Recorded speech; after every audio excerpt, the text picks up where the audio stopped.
Hey, what's going on? This is the Blerd Dad podcast. I'm your host, Glenn Lawrence. I have got to get my headphones on right now. I apologize. I have just been learning all about breastfeeding. That is what has been going on in my life right now. I've been learning all about the boob, all about the breasts, and I'm excited. I'm excited. I have to tell you, this is one of those parts about being a dad that I don't know if a lot of people tell you about, or a lot of people know about. You got to learn a lot before the kid gets here. I envy the people who just kind of flew by the seat of their pants and just all of a sudden just had a kid. I'm not taking that tact. I've been learning. Steph scheduled me for this class, and I got to say, there's a lot. Ladies, y'all go through a lot. There's a lot going on there that I had no idea about. I've been training for this my whole life. Yeah, I guess, because I'm a big kid and I love boobs. You know what I mean? This is the interesting thing about it. Like, there's a lot that goes on with the boob that I had no idea about, and I'm kind of it's kind of fun to see. But that's what I was doing before this, and now I rushed right over to do this podcast and give it all to you all. Hey, welcome. Thanks for joining in. I'm very excited about this week's episode. We get to talk to one of my good friends in life and in comedy, Mike B. Brown. He's gonna come through, and we're gonna have a good time just chit-chatting, and hopefully he'll give me some tips. I don't know how much he knows about breast or whatever, but I'm sure he'll have some tips there too. But before we get started, let me give a shout out to our very special sponsor, They Made Me Wear It. Check out theymademewearit.com. Dog stylist for the everyday paw rent, which I'm one of those as well. It's a husband and wife team, and they're on a mission to help dogs discover their fashionable side. Whether it's an awesome Halloween costume, adorable dress, comfy jammies, or custom designer gowns, your fur baby will love wearing the latest fashions.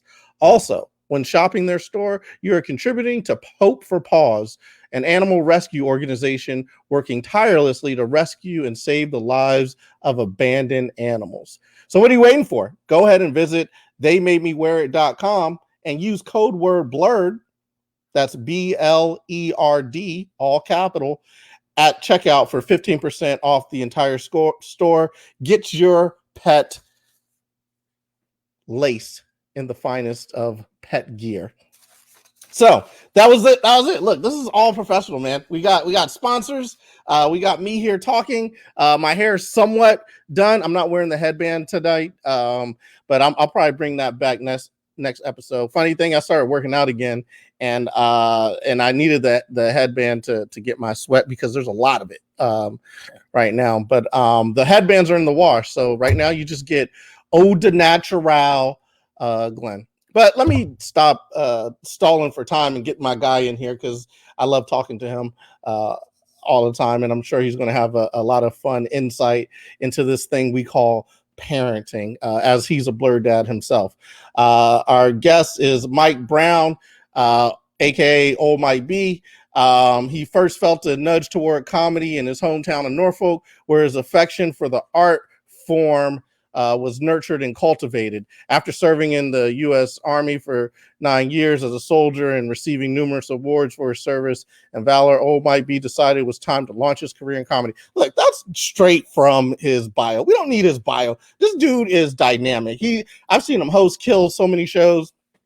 Headline, kill so many shows. He doesn't get the respect that he deserves in DMV. He needs to be on every flyer, every show, every time that you go see comedy. He should just pop out for 1 second and just be like, hey, Old Mike B here, and then give us a little old Mike joke, and then roll out, whatever. You know what I'm saying? The guy is great. He's dynamic, and he is a parent. That's the big thing here. He's a great dad. I've seen him be a great dad, and I can't wait to talk to him about being a great dad. So without further ado, I would like to add my buddy to the screen here and talk to him for a little bit. What is going on, Mike? Hey, man. Hey, first of all, congratulations on the new show. You got sponsors. You have 2 more sponsors than I have. Oh, word? Yeah. I try to avoid sponsors, especially when you have to read. I'm not a good reader out loud person. A You know, reader out loud. Okay. yeah, man, I don't like to read out loud. I get to stuttering and shit. Hey, it's hard. Hey, there's a few times in there where I was faltering. Yeah. but I held on tight to make sure that it was all right. You gotta have But you have to keep your mouth nice and moist to read those endorsements. okay, we're already into moistness now. Okay. Yeah, we here. We here, man. We hear, yo, thank you for being on the show. You know how we do, like we're always talking about things, and I thought as I'm becoming a parent, there probably is, no one better who's in my position, you know what I'm saying, worked for a long time, kind of, established job, but then also is a parent and chasing their dream and doing it at like a high level. So I thought there'd probably be nobody better to talk to than my guy here, Mike Brown, man. First, how do you do it? How do you do it, man? How do you follow your passion and be a parent all at the same time? Hey, man, shout out to my wife, man. She she is 95% of everything that goes right in this home. 95%, and the other 5% are my kids because they listen to her. Okay. I have absolutely nothing to do with it. I just show up and just be like, "Hey, you know who your daddy is." That was the goal. All jokes aside, the whole goal was for me. It's really all my wife, man. She's real supportive, and whenever I need something to get something. See, look, these comments are coming up. I'm gonna have to cancel these comments because everybody's like, "Yeah, Glenn, that's right." This is not the Roast Glenn show. But no, man, all jokes aside, man, for all the shows that I do, what I'm saying, it's been numerous times where I didn't come home till like maybe 11, 12 o'clock. And that's like including the work day. And then I'm doing the mic. And so she's home with the kids, straight off of work. And if anybody has kids, they know that there is no off switch with kids. You get what I'm saying? When you get off from work, you want to have like at least 30 minutes to like decompress and switch from coworker to coworker or manager to, mother, dad, you know what I'm saying? And until this pandemic, she didn't really get a chance to get the opportunity. And I, because of the pandemic, haven't had the opportunity to really be a good father. And over the year and a half, I had a chance to be a good father and learn the quirks of my kids, stuff that she already knew. That she's like, "Ha, you didn't know that?" So a lot of this is just, it's really on the back of her, and it's a celebration. Whatever I'm able to do in comedy, all those accolades is on the back of her, because without her, I wouldn't be able to accomplish any of that. Dude, I feel you, because I feel the same way. Everything that we've done here at Level Up Comedy, a large portion goes to Stephanie. You know what I mean? Like she sprinkles in things that I didn't even know that I needed. You know what I'm saying? And then all of a sudden, things just take off. And I really felt my comedy career kind of accelerated in meeting her and then finding her and then loving her. One thing I will say about the pandemic is so like I've been, working from home, which means I've been able to take care of her during like the pregnancy, you know what I mean? Yeah. And she didn't have to, go to work and whatnot. And it just blew my mind, because I'm like, yo, you mean women had to do this like without the support of their partner because they're off at work, and then also have to go to work sometimes? And I'm just like, I'm in awe. I'm like, dude, I didn't realize. And even though I thought I was an ally, I'm like, oh, I probably could step it up a little bit, because it's a lot. Dude, I mean, okay. So backstory. So me and my wife, before I had our first daughter, we were just, girlfriend and boyfriend, you know what I'm saying? And so she was following her career. She went to Alabama, whatever. And then probably like I didn't know she was Crimson Tide. Huh? Yeah, Crimson she went to Alabama. Yeah, no, she didn't go to school for Alabama. No, she just went to work. They transferred to Alabama. Gotcha. And so she's in Alabama, and I had to fly. She told me about 4 months to her being in Alabama that she was pregnant, and and I just got established here in DC, and she wanted me to move up to Alabama. I'm like, am I doing that? Anyway, fast forward. Her mom moved up there with her, right? But I made sure I flew from DC to Alabama at least a weekend, for the whole term, a weekend. I never missed any appointment. So she had an appointment on Wednesday.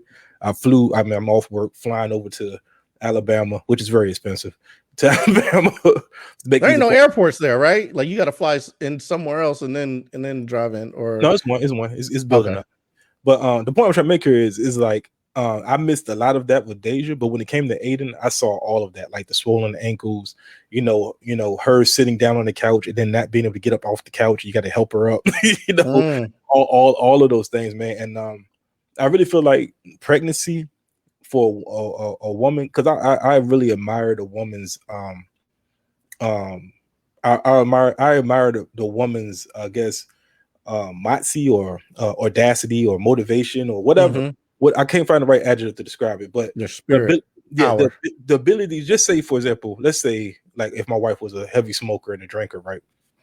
They're a heavy smoker and drinker until they found they're pregnant, and then they shut that shit down for like 9 months, 11 months, like cold turkey. You know what I'm saying? Like there's no wine, there's no nothing. You know what I'm saying? Just think about that. Just out of nowhere, people try to quit smoking every day. Right? They try cold turkey every day. A woman could find out that they're pregnant and will quit smoking for 9 straight months. Yeah, cold turkey. Now they might smoke that 11th month. Once that baby's born, like they might smoke that 12th, that 11th month. They might be like, "Yo, come off the Newport," right? Right. But just watching, it gives you, it teaches you the audacity. I know. Hey, look, I apologize for the words. Look, don't. Hey, I said I couldn't find the right adjective, right? You know what he meant. You know what I mean. Don't try to cancel me. Look, y'all audacious. Look, these women is out here having these babies audaciously. The audacity not to pull out. So, but like that is the strength of a woman to be able to do that. The moment they get that diagnosis that they're pregnant, right? And then to go 9 months, right? And still go to work, right? Still go to work, still commute to work. Like my wife was still driving to work, right? Still commuting to work, still feeding herself. All these little simple shit, right? And the most the man has to do out of all of this is just be there, right? That's it. It's just to be there, And like I said, I didn't realize when I first when I had my daughter, because she was in Alabama, I was in DC. When she moved back down here, and we had my son, I didn't like. And wait till you see that head pop up, Glenn. When the head comes out, look, I'm telling you. I remember I told you on the phone, I'm like, yo, make sure you breathe. This is gonna go south. Make sure you breathe. You know what's real funny? Like you gave me that advice, and it's like one of those things. Like, man, I don't know what you're talking about. Of course I'm gonna breathe. What are you talking about? I don't know, because we're a couple of months away now, and I keep thinking about it, and it's almost like it's real, but it's not. And then like I'll look at certain little things around the house, because now we like have like a stack of diapers or something, or there's more baby clothes, so it gets more real. And in those small moments when I look at those things, I do for a second forget to breathe. I'm like, oh, like I think it's gonna be even more crazy, like when it actually is here. You know what I'm saying? This is what I'm telling you, man. The doctors, look, let me say the order of operation. Let me finish this part here. The true strength of a woman is those 9 months, right, leading up to having a baby, and then the head come out. When you see the head come out, right, and they're pushing and they're like, hey, right, and that pops out, and you see the baby blinking. That's when I knew how strong my wife was, man. Yeah, all of that. It was like, wow, it's a real like the first words I said when I saw my daughter was, "There's a baby in there." Like it's like the whole 9 months didn't count.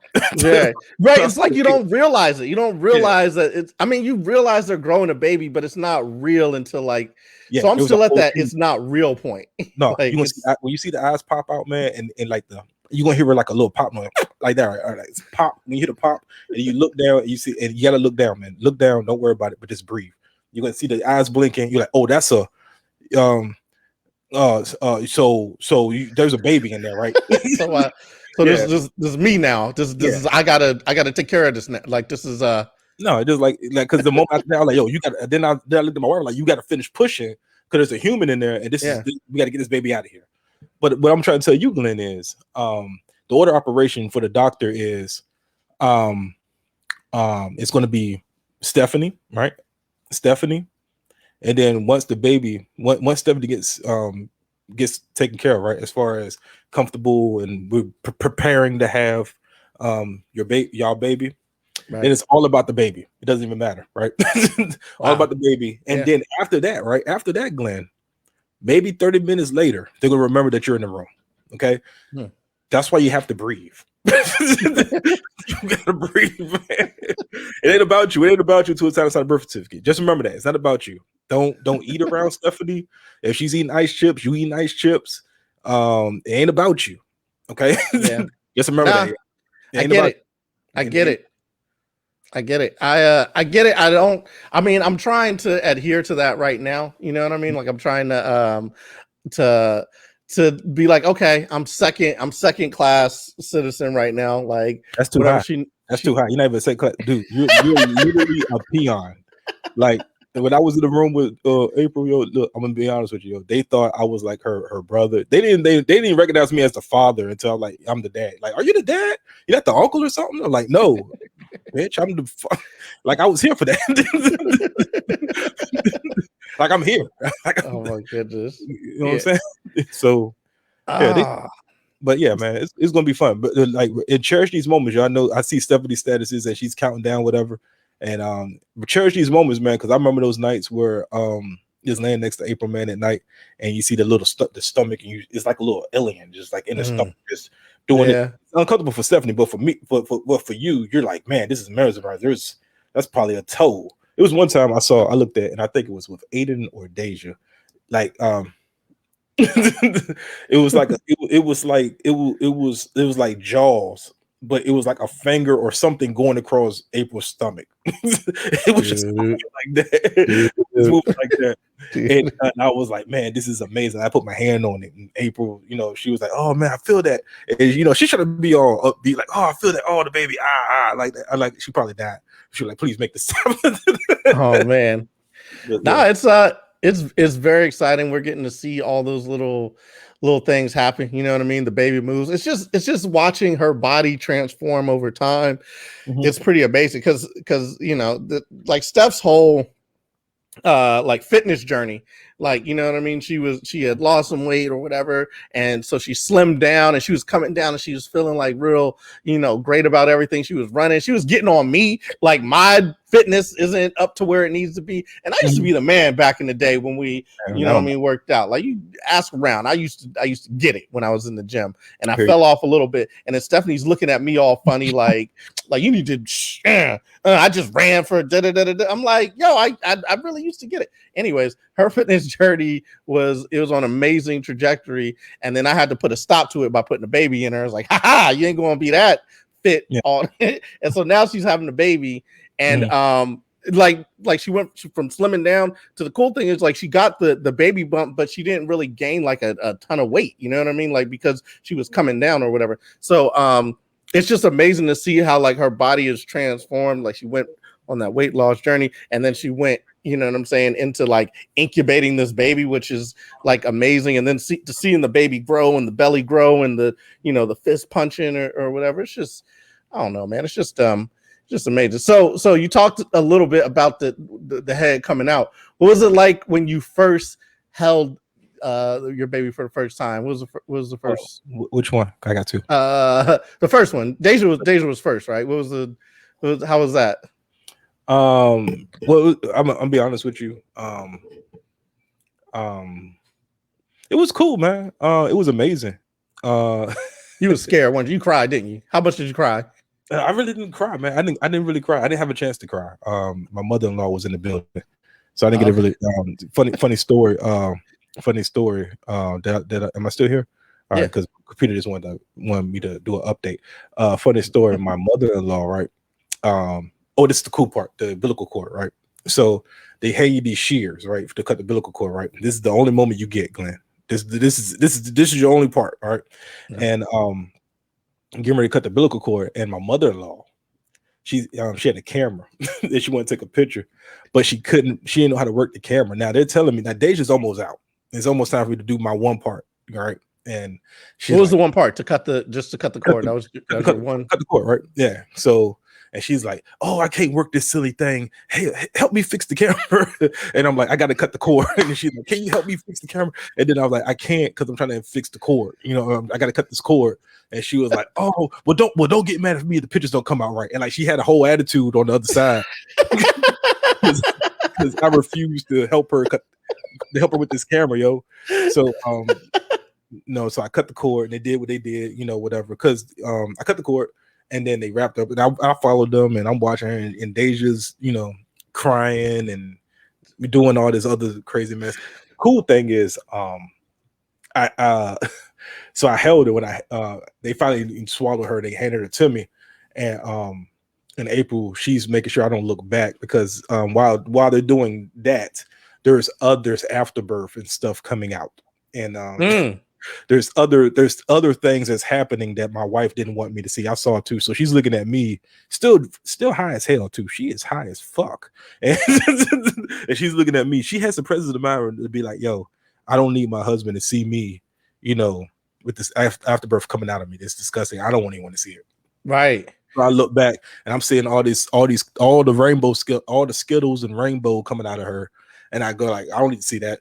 Turn back around. I'm holding Deja, and they put some stuff in Deja's eye, and I'm getting mad because I don't know all they could have put in stuff. They're there's too much happening around you right now. It's like 10 minutes of like a whole bunch of it's like being in Jiffy Lube, and you're just sitting there, you're like, what the fuck is going on right now? It's like a crisis. My wife is getting her oil changed. My daughter is getting the tune up. They got me over here. Your mother-in-law is in the Photoshop trying to figure out trying to get the photos processed. There was so much going on. I'm like, yo, what the fuck is happening right now? And you got this cord in your hand, like yeah. So like they gave it. I'm like, what the fuck is happening right now? So it's so much going on. Then they finally handed me Deja, and Deja, and I remember this too because I called it that's her finger. She used to while she swallowed, she would always fight her way out the swallow just to do this, like Malcolm X. Just to do this. So whenever we swallow her, we always made sure that one hand, it was always the right hand. Free. Yeah, one judgment hand free. Just one hand to judge or think. Like, this is her the whole time. Hand on the chin, finger on the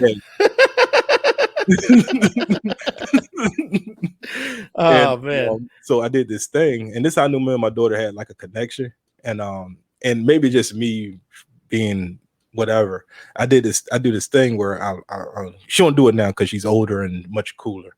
But when she was young, I used to do my fingers like this, and I snatch her nose, right? And when she was like small, you could see it looked like she was trying to lift her head up, so I take her nose.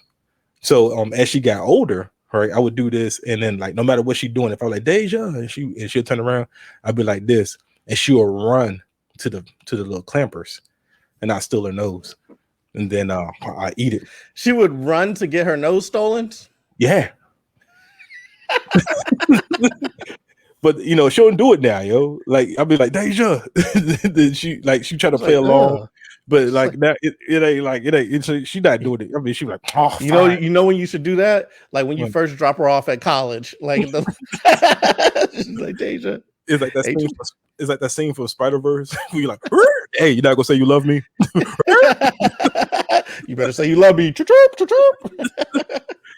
Man, oh man, birthday stories. That's I don't know. That I feel like that's going to be a very interesting time. You know what I mean? Like that's going to be a very like a nerve-wracking time. One of our beautiful listeners here said that's why guys only get one job because they get flustered too easy. Like you're in the military, so it's not like you haven't seen shit. Like aren't you used to being able to deal with shit? That I wasn't prepared for. There's no training for that, yo. And look, I handled that one. If you compare that story to Aiden, how I handle Aiden, that's what I told you. Remember to breathe. Like I was good with Deja. Aiden, that was a whole day. Was it how was it, like worse or better or what? It was worse. What? Like, you already had one on your belt. How was it? It was like I didn't even learn anything from Deja. Like you done forgot everything you learned from her. Yeah, because when it came to Deja, right? I think I told you this over the phone. Like Deja, she was supposed to be born Her birthday is March 2nd. So she was supposed to be born around February, right?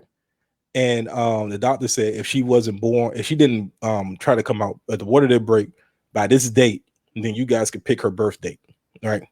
And I'm an asshole, so I was like, I'm gonna make my daughter's birthday 30 days before my birthday because my birthday is on the 1st in April, and I had a choice. And me and April was like, well, okay, we'll just do the 1st, right? March 1st. And they're like, well, the doctor was like, well, I'm off that day. So what else you got? And we're like, all right, March 2nd. And she was like, okay, we can do March 2nd, right? And so what ended up happening is we didn't have Deja at all until March 2nd. So we had to plan out the birthday. So April went into the hospital at 5 a.m. in the morning. All right. And we didn't have Deja until like 5 or 3:30 in the afternoon. So it was like 12, 15 hours of just intense labor. Like I could step by step, I was prepared. When it came to Aiden, nigga, I was at work. Like April was in Maryland. I was at work, and I kept getting phone calls. It was like, hey, I'm having contractions, but everybody says it's not contractions. I don't know, something's going wrong. I'm like, well, you should just probably take the day off, just chill out, whatever. Are you going to the hospital? And she was like, I'm not going to the hospital. I'm like, all right, cool. Nigga, about 8 o'clock. I just get off. About 8 o'clock, I'm rushing down to Maryland, Columbia, Maryland. That's what made it worse. I'm rushing down to Columbia, Maryland, right? April is in dog position on the ground. Like, I'm good. I'm all right. I'm all right. I'm cool. I'm good. I'm talking about my mama. She called my mom. My mom was a registered nurse. My mom was like, please don't have that baby on the toilet. Please just go to the doctor. Every aunt, every in-law, everybody, every female type that's in our family was there. Like, can you just go to the hospital? So I show up. I show up and I'm seeing April downward dog, right? My daughter Deja, I think Aiden and Deja are 3 years apart. Was she just sitting in the corner with her finger on her chin, just like judging the whole situation? She's not understanding what's happening right now, but all I know is we was like, I like, look, I'm making a command decision. I put my foot down. I like, no, we're going to the hospital right now. Right. Deja's like, what's going on? And we're like, she was like, we're about to get your brother. And she passes out because my daughter's dramatic. I don't want no brother. Passes the fuck out right there in the living room. Just pass out. I don't want no brother. I want my mama. We'll be right back. So April's on the 3rd floor of this apartment complex. All right. So I have to get this woman who's having contractions. Got down with the contraction app. I had to get this woman. Me and my aunt is getting April down 3 flights of stairs. Right. I pull the car up into the grass. Right now, this would be an opportune time for me to just like basically break all the speed limit laws and everything like that. Right. Right. Never broke a law. Nigga, I would speed limit with the hazards on. I don't know why. Like, let's go. We gotta go. 35 miles an hour. We gotta go. That was your chase scene moment. What car did you have back then? We had a Hyundai. We had a Toyota Highlander. Okay. See. Now you got the monster. You got the Charger. Like you would have Fast and Furious if you had that. I'm like this the whole time, right? 10 and 2. Right. Never drove 10 and 2 in years. All of a sudden, with a baby on the way, 10 and 2. Wait, was it because you're nervous though? Was it because you were nervous, like the drive, like you wanted to get there safely? Yeah, I wanted to get there safely. I wanted to get there fast, but I wanted to get there safely. And I didn't want to get put over by the cops because I didn't know how that situation was going to end up. Right. You know what I'm saying? So there was a lot going on. Like if I cut the hazards on, I get a cops a clue not to mess with me. But if they do mess with me, maybe they can escort me to the hospital, which is like right down the street. Right. So we get there and we got in a wheelchair, and then the hospital, they're like, hey, how good are the contractions? Whatever. I pull out the app, like this is what it's looking like. The nurse looks at April. And like she does something, like she touches April in a position. I don't know. She's sitting there. We're like, oh, she about to have this baby. And I'm like, what? Then you took her into the hospital. She's like in there. They sending me into the waiting room. Right? They sent me in the waiting room for like 5 minutes. No, because we had scheduled it for another. We got another week before the baby's supposed to, because it was scheduled for. Yeah, that was Deja. Aiden just decided to come on time. So we're sitting in the hospital, whatever. And it was like high impact. Like I said, Deja's birth was like 15 hours of like glory. Aiden's birth was like it was like maybe an hour and a half of intense, high intensity training. It was just wow. So like I'm talking to April. Next thing you know, they done flipped her to the side. They threw her up a door. So it's go time, right? And then they look and they're like, okay, she's about 8 centimeters. Whatever the centimeters is whatever the amount is enough to get the head out. And they were like, oh, you've been here for a long time. Like, meaning like she could have had that baby in the apartment. Next thing you know, we start pushing. We're pushing now. And by we, I mean she's pushing. I'm looking at her push and everything is going on. I don't even have on a gown. I'm just in regular work clothes standing there. And Aiden comes out, head pops out, just like that, right? I look down, I see Aiden looking at me, like we made eye contact, and I forgot to breathe. Nigga, my knees got so weak. Oh, wow. my knees got so weak. That's the only time they looked back and said, Dad, hey, you okay? Are you all right? And I'm just like, wait, do you think that was because you're having a little boy though? Because it was like seeing a little dude. Aiden came out so fat, yo. He was like a real turkey. Like he came out the size of a little turkey, yo. He was so big, yo. His head was so big. It's like the head he has now is the same head that he has now when he was a baby. It's the same head, and it was so big. It was so big, yo. He was so big. He just came out and just like ruthless abandon, just like this. Like eyes wide open, looking around, and then I think they had to push him back in a little bit because the umbilical cord was wrapped around him a little bit. So the doctor like did some sort of Cisco, some sort of karate move where she pushed him in a little bit. You say jiu-jitsu? What's jiu-jitsu?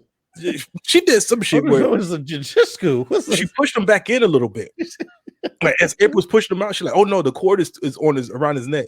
We got to push him back in." Oh, okay. They pushed him back in a little bit, right? Grabbed him by his head, spent him around, some mixtape shit, yo. They spent him in the womb and then pulled him back out. I ain't never seen this. Like all of that was happening, and I forgot to breathe. My knees got so weak, I almost died. Wow. Maybe it's because you had a lot more responsibility in the first one. Like you had to cut the cord and you had to fix the photo camera and like this one you didn't have all those responsibilities, so you just was focused on everything crazy happened around you. Yeah, I cut the cord with Aiden. I was good with that, but I'm just talking about like the veracity of the day, like that whole day. Like it was different with Deja because we planned that out, so we knew exactly what was going to happen. I didn't understand what the Jippaloo part was about. I didn't understand that part, but. But everything else I do. I kind of had it, but like with Aiden, because it was that, you know, oh, this is happening. You need to get here now. It's coming, you know. Yeah. Oh, wait. So I got it wrong. You had planned Deja, like you got the date for Deja to like have it born and then with Aiden, it was just like, this is happening. Yeah, like, we all worked April worked a full shift. That's the power of a woman, man. She worked a full shift that day. Wow. She drove home. Wow. And the only reason why, she didn't work a full shift. She worked like a half a shift because she worked for the government. So they told her, like, you need to go home. Where's your husband? You need to go home. They told her to go home. So she drove home. And she drove home from Fort, because she was working at Fort Eustis, and she stayed in Columbia, Maryland. So she drove from Fort Belvoir. So she drove from Fort Belvoir to Columbia, Maryland while contracting. Wow. Went up 3 flights of stairs, got home, and was like, I'm good. Wow. Meanwhile, my mother is telling her, who's a nurse, you're not good. Don't have that baby on the toilet. Because she kept going to the bathroom. So, I mean, that's what I mean. And I tell you this, I'm not gonna say I was a pig. Prior to having kids, whatever, but there's a lot of that's why whenever there's anything dealing with women, as far as in society, a lot of times, I normally side with the ladies because I see the strength of a woman, yo, and you don't really appreciate a woman. For me, I didn't really appreciate it until I saw, you know, their God-given ability, their superpower, man. I mean, I'm not saying their superpower is just is just having babies, but it's just that strength, man, is amazing. Yeah. So and it'll hit you too. You know, you're gonna see Stephanie. I mean, I looked at my wife and I was like, man, you're the most gorgeous woman in the world. Meanwhile, she's drugged up off epidural, high as fuck. She didn't understand what I'm saying, hair disheveled and all the kinds of shit. Don't take no picture of me, don't kiss me. I don't feel pretty. She still wasn't feeling pretty. But like, you're gonna look at her and look at your baby and then look back at her and be like, she's the most gorgeous woman in the world because she gave you something that no other person could ever give you, which is your first child, man. And there's no competing with that, yo. There's no competing with that. You can't compete with that. Like, you can lift all the weights in the world, you can never bring a baby out of your testicles while doing a half a shift at work, while driving from Virginia to Maryland. That's 100% the truth. That's not. There's no lies detected in that one. Yeah. That's a harrowing experience. You know what I mean? Like, you, April definitely been through a lot. I'm gonna have to give her a big hug next time I see her. Just like, man, you dealt with a lot, or you put up with a lot, and you have done a lot. As a matter of fact, I have to give my mom a hug next time I see her. You know what I mean? Because it, like, I feel like, you know, you don't ever hear the stories of like what happened while you were born, because I'm sure it was just as crazy. But I mean, I've heard a couple of stories of my mom talking about us being born, so I know how difficult it was. But just like talking to other people about their birth stories and what they've been through and whatnot, I feel like I got to go back to mom and be like, man, thank you again for, you know what I mean, like bringing me and my sister into the world. You know, she ain't had to. It was still legal. Yeah. Back in the day, it was true. It's like, I brought you in this world, I'll take you out, and it's like, oh, but so that's a great story. I loved hearing it. But now that the kids are here, right? This is another thing I need to talk about. Like, what kind of nerdy interests or blerdy interests do you have that you've impressed upon your kids, and what kind of like blerdy or nerdy interests do they have that you've had to pick up from them? Well, definitely I got them hooked on the first season of Power Rangers. All right. The first season of Power Rangers, bro. Absolutely. Got them on the Power Rangers, got them in wrestling, WWE, got them in the wrestling. I used them as an excuse to continue watching. Smart. That's real smart. We made them watch the this is where it's messed up at, right? Me and my wife got so excited about the new Mortal Kombat. We was like, we're going to have family movie night. You've been in my career. We have a whole movie theater downstairs. I've been down there. Family movie night in my condo, and we're going to watch Mortal Kombat. We did it with Coming to America 2. We did it with Jurassic Park, right? And we watched it. We got the kids that they were watching the movie. We didn't know it was rated R. Oh man! So listen, they got to kill it. Listen, look.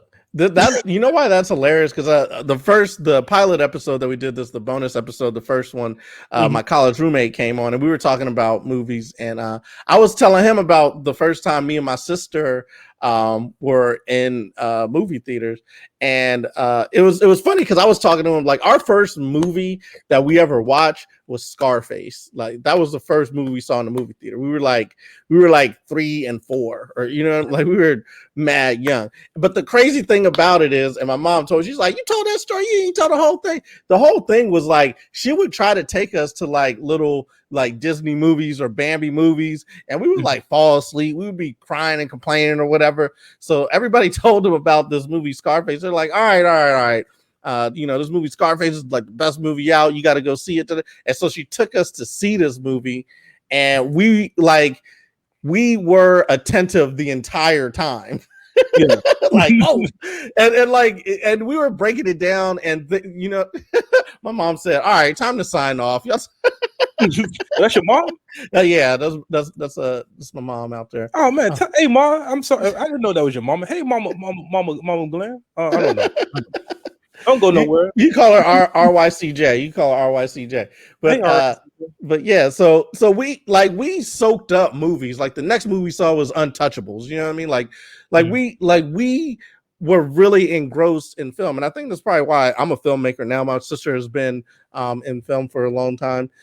But it's because we really gravitated to that form of art. But like we were always able to separate, you know what I mean? Like, oh, this is like a movie versus, you know, oh, I really want to go out here and be Scarface. You know, and I feel like you need to do that. Are your kids able to separate those two when they're watching something like Power Rangers or Mortal Kombat? They're not like trying moves on each other. Oh, they absolutely trying moves on me, man, because I try them on them. Like I absolutely randomly just clothesline the shit out my son. I don't care.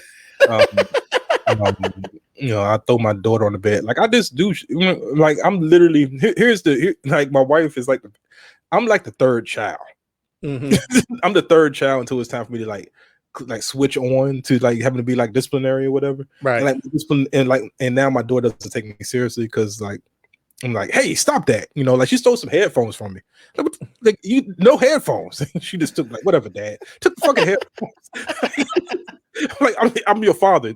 Understand that I'm your father. Don't talk to me that way.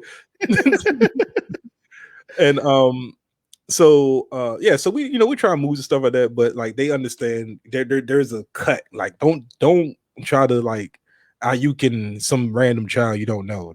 Then the fights ensue. You know what I'm saying? Like you have to instill that in them. Like tell them, like I tell my son that all the time because he tried. You know, he tries it. You know, and I'm like, hey man, you're not even. Look, I could tell right now you're not even built you're not even in the position. You're not even built for this. You know what I'm saying? You're not even built for that kind of controversy. You know, you're not even built for that kind of conflict. Like this dude, like everything is a superhero to him. Right? You're like, let's play Jurassic Park. Like that's not even a real game. You know what I'm saying? His imagination runs too wild. Yeah, and then like he'd be like, I don't understand why nobody want to play with me. Like, because nobody wants to play wrestling Jurassic Park. You don't even know the rules of Jurassic Park, and they're all in your favor. You know. So it's like all the dinosaurs have short arms. How are they supposed to wrestle? None of them can do moves. He doesn't understand that. He just goes out there, Velociraptor, and just goes out there and starts scrapping people, yo. So yeah, they know the line.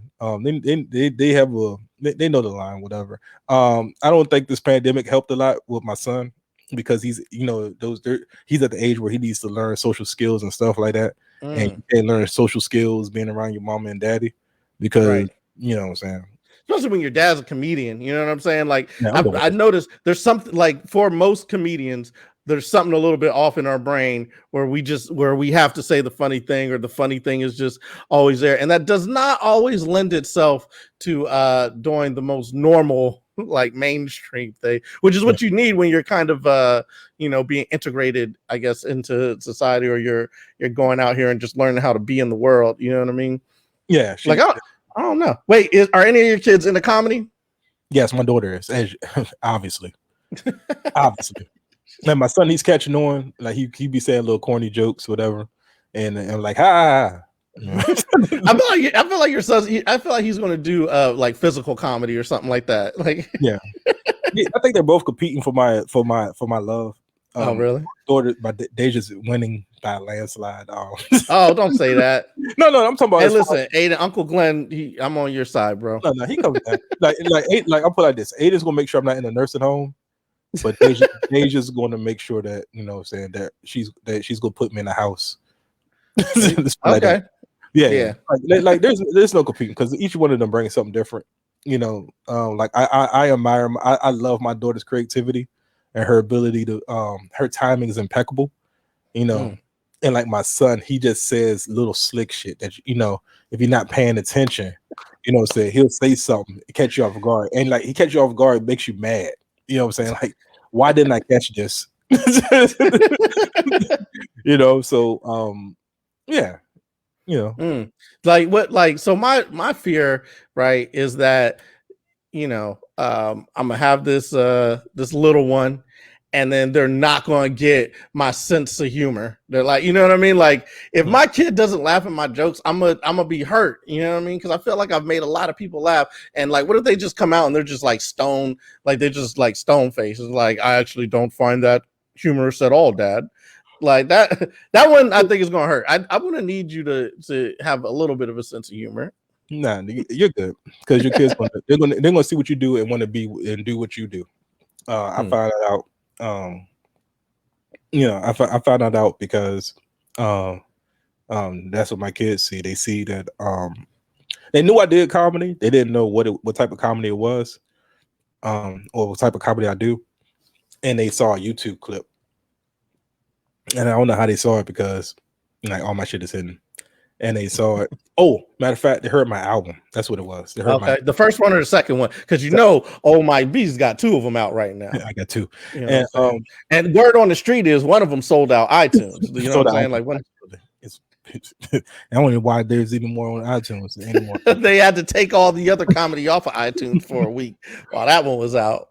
But they heard my voice and then they heard the laughter, and they was like, "That's what you do." And I'm like, "Yeah, I mean, I don't do that full time, but that's what I do, you know." Right. And then they saw me. I showed them a video of me on stage and stuff like that, and I was talking about them when they were babies, and they're like, and they heard the people laughing, and the audience laugh. And so they see what you do. And like I said, my daughter naturally has it. My son, he does it a little bit too. He's still in that Power Ranger, superhero stage, whatever. So I mean, you gotta worry about that because you having a boy or girl? I keep forgetting. Boy. Yeah. So it's crazy. It's like talking about like Power Rangers and playing with the games. I remember when I was young, like I was real into like Transformers, G.I. Joes. And then like I just remember one day I was playing with them and I was like, I don't want to do this anymore. And then I just quit like cold turkey and just never play with them again. And I felt like that's real sad that it's like I lost a little piece of my childhood. It's just like, I don't want to do this anymore. Here's something, and I talked to Chris Allen about this. I don't know if you're gonna have him on the show, but this would be a good talk. Yeah, for sure. He'll be a good guest. I was talking to Chris Allen about this, and I could tell you this because you're having a boy. Don't be surprised if your son isn't into the things that you are into, that you're into. And what I mean by that, I'm into sports, right? Like he likes wrestling, but he's out of the basketball. And so as a father, a lot of times we have a tendency, all right, when they get of a certain age to want to throw them in things that, try to create that legacy. Like I play basketball, so you're going to play basketball, right? I did this, so you're going to do this, right? And I put my son on the basketball court. He absolutely hates basketball. He hates everything about it. And like I got I got mad. Like I got mad to the point where internally I kind of took that out on him. Not like, saying like I beat him, like, you disappoint me, disown you, right? But it's like, I didn't get it. I'm like, how can you be a boy? Because when I was a boy, I played basketball, I played sports. Like he isn't into any of that. So I talked to Chris and he said, you know what I had to do was I had to sit back, watch what he did, and then take an interest into what he was doing. Even if you're not interested, just fake it, because that's how you're going to spend time with him. You know what I'm saying? Because if you can't, he's not going to, even though he wants to be around you, he's not going to be you. Even though he wants to be around you, he's going to force himself to do things that he doesn't like. So why do that when you can just roll it back and then find out what he's interested in, and then hone in on that and just and spend that time, and it's gonna mean a lot more. So I took that advice, and I started watching shows that he watched. His shows suck, by the way, but I watched those shows with him, and I started, and what's funny? I was like, man, these shows suck. Now about 4 episodes in, I'm like, yo, so what you gonna do? You gonna play the next one or not? What are you doing? And these like little adventure shows, like about Earth and nature and pets and dogs and stuff like that, right? And then he's really into Legos. So a lot of times what we do is when we have our man day, we go get haircuts, we go play or whatever, then we come home. I like, yo, man, grab a Lego set. We'll come downstairs, put the Lego set together. Now, put the Lego set together means I'm gonna put the Lego set together while he's watching TV. He'll periodically help me when I'm stuck on something or stuck, because he got little fingers. He detaches the Legos together, and then I, put the set together. But we're spending time together because that's what he's interested in, Legos, and this stuff. And I wouldn't have done that had I not taken the time to be like, okay, he's not into basketball. This is his life, not mine. So I'm trying to force something on him that he's not into. So what is he into? And I figured it out by just watching him and then just being a part of that. and it weighs a lot more when you do it that way versus trying to jam. You know, jam. You ever like look at them like because I feel like sometimes I'm pretty good at sizing people up. I'm like, I feel like I could look at them and be like, you know what, you're gonna be really good at piano, like the way you're like, you know what I mean? Like I'm like, listen, I know you're not into it, but you're gonna be really good at this, even if it's something that I don't like. I feel like I can sense I'm a pretty good judge of talent and be like, I think you're gonna be good at this. Nah, man, I think you just need to needed to sit back and see what happens, yo. I mean, you could, like, and what you could do is you could just throw little breadcrumbs out there. Like I was watching basketball, and he absolutely hates it. I'm like, you don't like basketball. Wow. Like, I'm not changing the channel. You know, I'm not changing the channel. You know, so but I'm like, but I got a separate TV down here with him so he can play his game. So I'm still watching basketball. He can play his game, right? What games are you playing right now? Was he playing? He's playing all my old PS3 games. So like I got some Lego. I threw in some Lego Batman because it was like $10, you know, stuff like that. And he playing like WWE 2K12 because I had that. Like he found and dusted it off and played it. So, but yeah. So it's those things. Like I looked at my daughter, and I could kind of tell that she's going to be like you could pretty much. I wouldn't say you could look at them and say you could pretty much tell their like personality. Mm-hmm. And I could like look at my daughter and say she has my personality, and like my son has my wife's brain. Like he's really smart. He's lazy as hell. Like my daughter's lazy. Like they're lazy. He's lazy. You know what I'm saying? Yeah. But that's just stuff that you got to like drive into them. You know what I'm saying? You got to drive into your kids, like work ethic and stuff like that. I hope that my son doesn't have my laziness because I get into like lazy modes. You know what I mean? Like I feel like I do a lot, but I get into lazy modes, and I'm just hoping that he doesn't have one of those like that lazy streak. You know, because it'll annoy me to no end. You know what I'm saying? Especially if he comes out and he's like really like me, starts saying things really like me. I feel like I'll get really annoyed because it's like, oh, that's shit I do. It's gonna bother you because that's something they both do collectively. That reminds me of me, and I'm like, I hate y'all, and I don't understand why y'all like this. my mom say all the time, like, when you have kids, they're gonna be 2 times worse than you are. I'm like, man, shut up, you don't know what you're talking about. And then then I'm getting roasted by 11 and 8-year-old. We got jokes for you. Yeah, and like they don't have those, they don't have no self-esteem yet. So it don't matter what you say. That's why your clothes dirty. You're like, well, you didn't wash them. Like, shit, you know what? You're right. Put them in wash. You need to wash your hair. Well, mama was busy. That's why she ain't washing my hair. Like, oh shit, you're right. God damn. They're invincible. You can't destroy them, yo. It all goes back on you. I'm excited for it. I think I don't know, man. Like what do you think will be my biggest challenge with this little one coming up? Because I mean, I don't know where the blind spots are, you know what I mean, in this whole situation of raising kids or whatnot. What do you think my blind spots are gonna be? Hey man, I can't ain't no manual to this, man. You know what I'm saying? Everybody's experience is gonna be different. I mean, the most important part is that skin to skin time, man. That's when you take off the shirt. You got the man boobs out. You just lay your son on your chest, take a nap. That's skin to skin time. Put the wife beater on. This is the wife beater. Listen, this is why I started getting back into shape, because I don't want to have that moment where like we were just listening to something about breastfeeding. I don't want to have that moment where because my titties have gotten big, he starts sliding his head down trying to get my That's a hacky joke. That's hacky. It's not a hacky joke, but we literally just had a breastfeeding class, and I was thinking this. I was just like, "Oh man!" I'm trying to tell you that joke's been around for many years. I understand, but it's not a joke. This is actually just a conversation where I was thinking about it. I was just like, "Man, here's a cool game." Did it teach you the football maneuver? Oh, when you're holding it, we just went over that. Yep. Yeah. Don't say it. By the way, don't say the word "it" when it comes to your child. Okay. That's going to get you in trouble. I got my it. I'm like, huh? You know what? My stepdad already came after me for that. He was like, it's not a it. It's like, oh, it's my bad. I had an ex who had a baby in high school, and I'm like, you up here playing with it? And she was like, and then she just like held up her baby. She like, look, she had a twin sister. She like, look what he called it. This is it. this is it. This is it. And I'm like, I'm just standing there with my hands in my pocket, just like. But that was that vital. That's a vital lesson. Don't say the word "it" when it refers to your child. I wouldn't do that. I wouldn't do that. But yeah, that football maneuver, yo, you can play little games when head first into the boobie.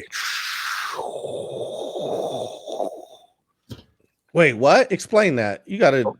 Okay, so this is your child. Okay, so you got a little water bottle. You holding it. Stephanie's engorged, meaning right. She's ready to release the milk. Okay. But the baby is hungry. Okay. You gotta, sometimes the baby don't latch on, right? So what you do is you gotta do the football maneuver, head first. It to the boobie. Like deliver it to the boobie, like the football. Yeah, deliver it. How do you play football? What the part of the football is that? The baby swaddled football maneuver. And then Stephanie grabs the baby like a football, and then she. Oh, you talking about like the handoff, like the handoff, the handoff. Okay. Okay, and then she takes it and then cradle. See, that's different. They were telling us you gotta cradle it and you gotta cross cradle the baby like a football, so that she. Exactly. So if you hold it in the left hand, it's sucking on the right boob, and vice versa. You know what I mean? And you hold it in the. So okay. Intimate part 2. Learn how to pump. I don't know if you got a manual pump or a machine pump. That machine pump is gonna go out. You got manual pump. Get your arms up. So I can press it. Yeah. Hey man, this week has been a lot about boobs, and I'm into it. You know what I mean? I've been looking at Stephanie's boobs, and I'm like, okay, girl, I see them filling up. All right. You know what I mean? So I'm excited about this. You can't touch. That's what listen. That part too. Like these last few weeks, I'll be like, "Hey, girl, you looking a little, because she's looking like very, what's it called, fertile. You know what I mean? Like fertile is sexy. Like it's just like, you look delicious. She's like, no, don't touch me. I feel disgusting. Leave me alone. And I'm like, it's like, get a little nibble. You got to be ready, man. I mean, April's like, I'm engorged and the baby's not hungry. I gotta get this milk out of me. Help me. I'm engorged. Had to come that door like the Ghostbusters with the pump. Yo, you know what? Stephanie's might need to talk to April and get some information from April on what to do. But I think she's been good at getting information from different sources to figure out. April's the queen of breastfeeding. If she ever needs, I think April could get like a certification in breastfeeding. She breastfed. She breastfed both of our children. I assisted by the football maneuver and sometimes emergency pump situations where I had to come in like Egon from the Ghostbusters. So like, here, pump it up. Yeah, because she in so much pain, right, that she couldn't like hold the machine, whatever, and it's a state of emergency, yo. And she's like, "Oh God, thank you. Oh, it's so much." So it's like a release. You just got to get it out of there. Yeah, I mean, just imagine it's like and this is gonna be a bad analogy. It's like blue balls for breasts, yo. You got so much milk backed up, and the baby not hungry. You gotta get that milk out of there. How you gonna get it out? You gotta pump it out, put it in a bag, throw it in the freezer. Hey, I'm all for it. I got her. I'm gonna hold it down. I'm gonna hold it down, man. It's I feel like this part of the whole thing, it leaves me at a loss for words so many times. I'm just like, because I don't know how it's going to be once the baby is here, and that is part of why I wanted to do this and talk to different people and get different insights on things. And you've given me a lot to think about. And think about this too. As much as it sucks for you, just imagine what Stephanie's going through right now. Oh yeah, for sure. Oh yeah, for sure. Like all you got to look at any point in time. If you do 3 sit-ups, you lost 1.5 pounds, maybe. I don't know. Like she has a couple of weeks. Yeah, she has a couple months left of being just basically like engorged, as you said, and then just feeling big, you know what I mean, like feeling uncomfortable, which that's the saddest part for me, where she feels uncomfortable and I can't do anything about it, and then I just because I know how I am, so I'll tell her like, oh, and I'll try to like soften the blow because I'm like, oh, this might happen, and you know, like today for instance, we were listening to the breastfeeding class, and I was like, man, if it goes too long and it's not like a thing that I need to know, because it's a lot about like her body and things that she's going to be doing, I hope I don't, you know, fade off. And I did. I started fading off, and she got angry, and she was just like, and I was like, but I know that. But you have to know about that, Glenn. Yeah, you have to know everything. You can't nod off, man. Even if it's important, man. It's just like knowing everybody's job, man. You got to know everybody's job. You're right. And I felt bad, and I'm like, this is why I'm like, I need to be better. I felt so ashamed that I was like tired and like didn't stay up through it. I felt sad. I just put my head down. She was like mad, and I just put my head down. I couldn't even argue. If Stephanie's listening, next time Glenn does that, call me and I'll shame him. Shame him. He gotta. Hey man, this is. Hey look, and I joke a lot, and I'm being serious about this. You gotta know everything that's going on, and because she's gonna be so out of it, she's in the game, she's in the fight, she's in a war, right? And a birthing war between everything, right? And you have to have enough sense to, because there was some times where I was like, and like I know y'all going through a different process. I don't know if y'all put that publicly. I ain't gonna put it out there. But like when I was in the hospital, there was times where like April was like, no, I'm gonna wait to get the epidural. No, I'm gonna wait. And eventually I was like, look, I'm making a call.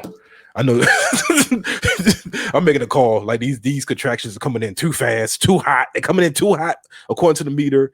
I'm making a call. She's getting an epidural right now. You know what I'm saying? And then and then the thing is, when you request an epidural, you're just in the line because you're not the only one having a baby, right? So and it's depending upon rush and need, right?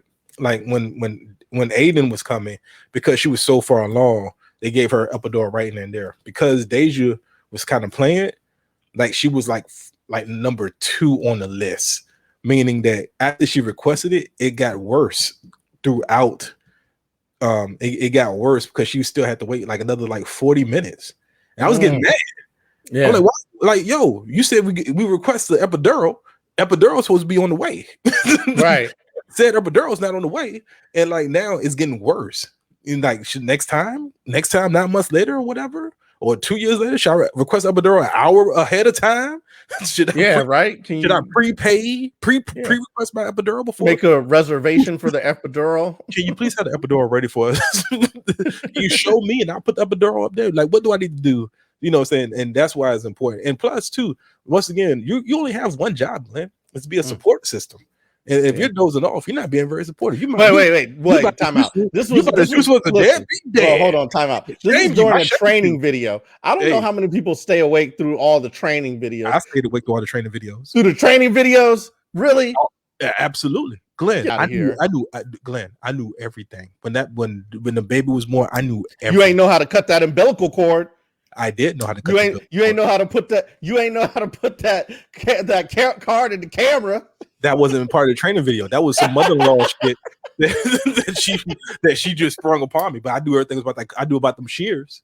Okay. Okay. Hey, look, hey Glenn, I was in that joint dipping my hands in the water like this, right with the doctor. I was like, prepare me for the birth. Oh, it's like glove me up. I'm like, yo, dude, I gotta show you the picture of me. Like, I literally suited up too. Like, they would have got the gown. Like, do I get the gown? Can I get the gown? I had gloves too. I was like, Dr. O might be. Yo, listen, Dr. O might need to be a sketch episode. You might need to put that out somewhere on YouTube or TikTok or something, bro. Because I feel like that was dope. All right, so here. Don't try to change the subject. I'm shaming you. no more. Yeah, listen. It's been said that I have been the model husband during this birthing process through, with all the doctors and people who we've been talking to. So there. No, but I try to be honest, but I'm, like watching a training video. So, I'll fall asleep on them shits because they don't make them interesting. You know what I'm saying? Number one, there ain't no black babies in there. So it's like, none of these babies look like me, So it's like, what am I supposed to do here? Anyway, so here at the Blerd Dad podcast, I know that at the end, usually people have burning questions. What we have are blurting questions. So we have a blurting question here for you, Mike. What's up? Are you ready? Sure. All right. So the blurting question for you is, if your kids were Mortal Kombat characters, which one would each one be and why? My son would be which one rips your heart out? That would be Kano. Yeah, Kano, because that's what he does. All right. He's relentless. He talk trash to you. He kicks you in the chin. In the shin, he's very vicious. And then we have Nerf gun battles, and he always wants to get shot by a Nerf gun. So he'll be Kano. As far as my daughter, I want to say Raiden. Oh, okay. Because she's a god. Yeah, she's a goddess. She got this, man. Every time my son get in trouble, she just pops out of nowhere. Leave him be.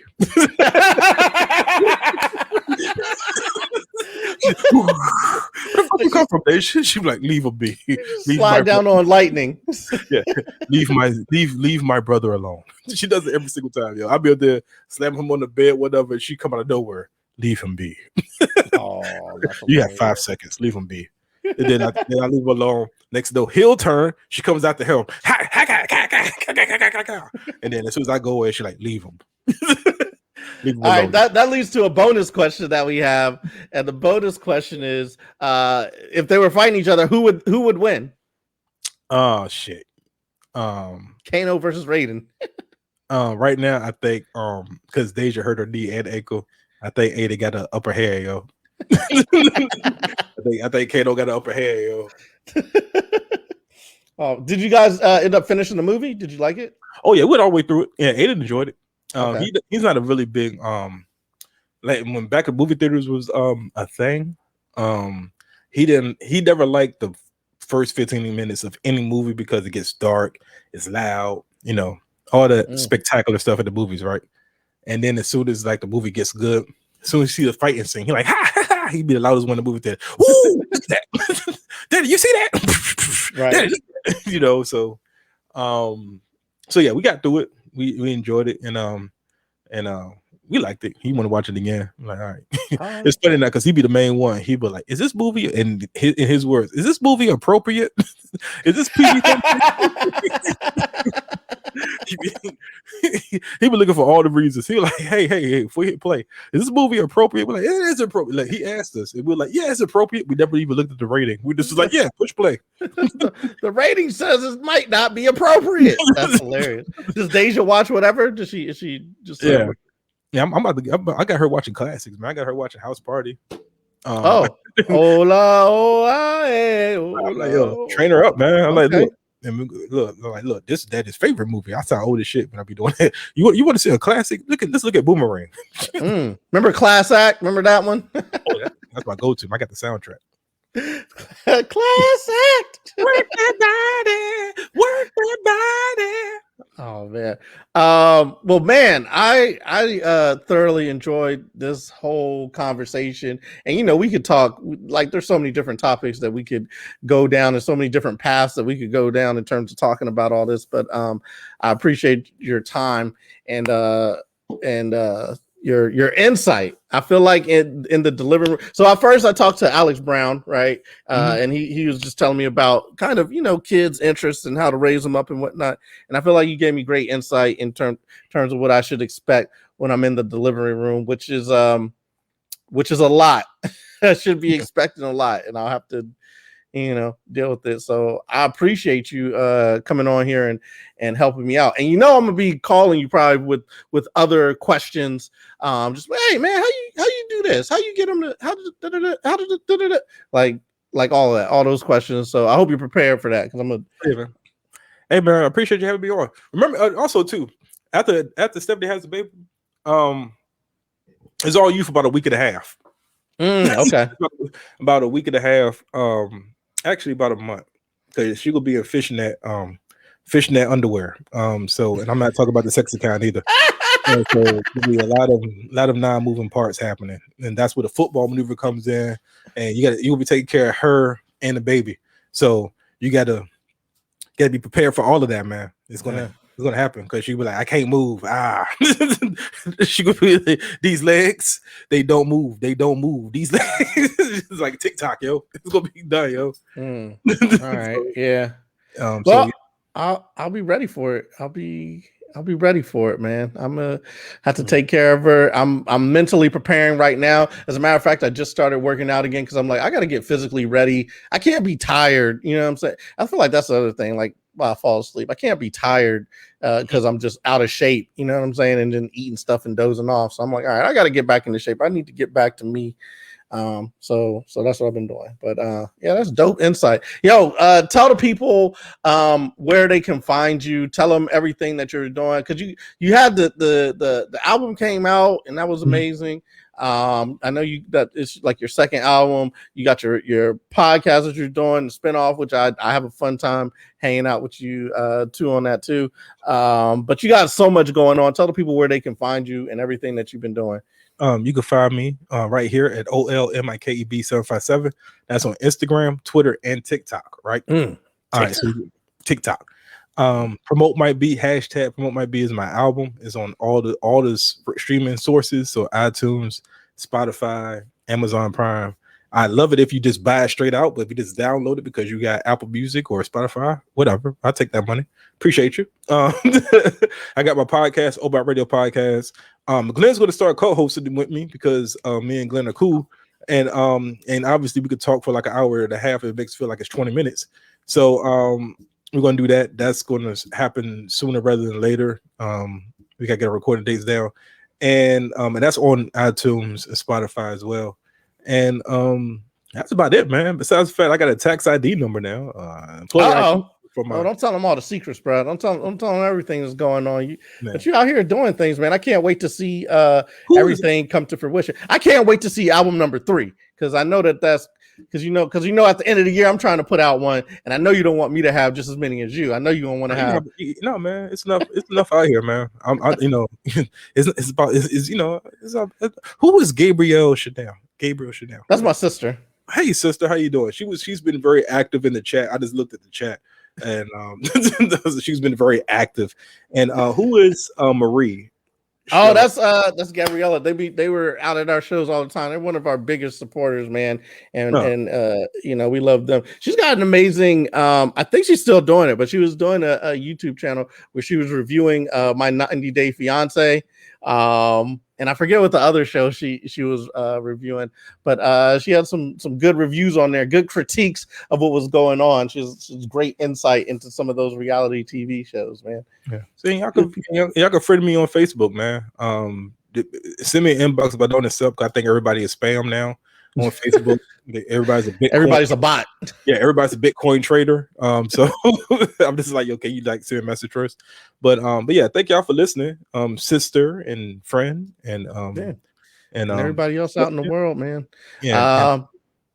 And I can't wait. I gotta look at y'all registry, man. I gotta sing y'all. So I might pull the old aunt move and just send y'all $100 bill in a napkin rolled up real tight. Hey, that works too. We're trying to get this house, so that works too. Hey, Glenn, you just see me like, here, put this in your shirt.